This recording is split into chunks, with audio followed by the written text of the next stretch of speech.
All right, we're going over to Mike Eppel at 680, and we're talking the money, the dollars. Royal Bank reporting first quarter profits. Good morning, Mike. Yeah, good morning, Melanie. Royal Bank is the biggest of the big Canadian banks and in with a big profit in the first quarter. $3 billion in net earnings as the RBC saw growth in all of its business operations and as well saw a one-time tax benefit from U.S. tax reform. A little bit more money coming in from that side of the ledger in the U.S. for the RBC. They're raising their quarterly dividend, also buying back some stock, and also forecasting what the Canadian economy may or may not do this year. But they see it growing by a little less than 2%, which would be a little bit of a slowdown from what we saw in 2017. So we'll track the RBC over the course of this year. It has been, shall we say, a little bit of an underperformer, as has the TSX, which is still down for 2018. The RBC is down about 0.5% on the year. Yesterday, the CIBC reported earnings per share and a dividend increase that both came in above expectations. Toronto housing, always a topic of conversation. We've seen a little bit of a slump in sales over the past few months with new mortgage rules coming in.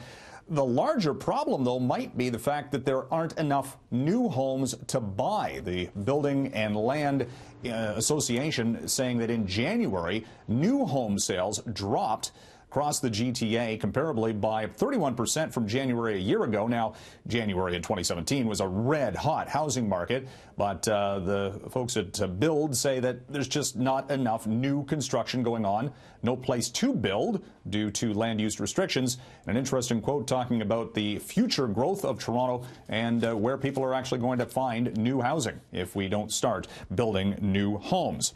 And Cineplex making some changes in the way that it tries to even out its revenue stream. The company and yesterday with earnings and seeing a little bit of a decline in box office receipts, but seeing more spending at the concession stands as the company has added new offerings, the VIP section at certain movie theaters, and people spending more on popcorn and wine and hot dogs and beverages, and looking at maybe testing a new app to pre-order food. And they've also looked at the idea of spinning off their gaming and media operations to bolster a stock price that year over year is down by more than 30%. Send it back to the studio.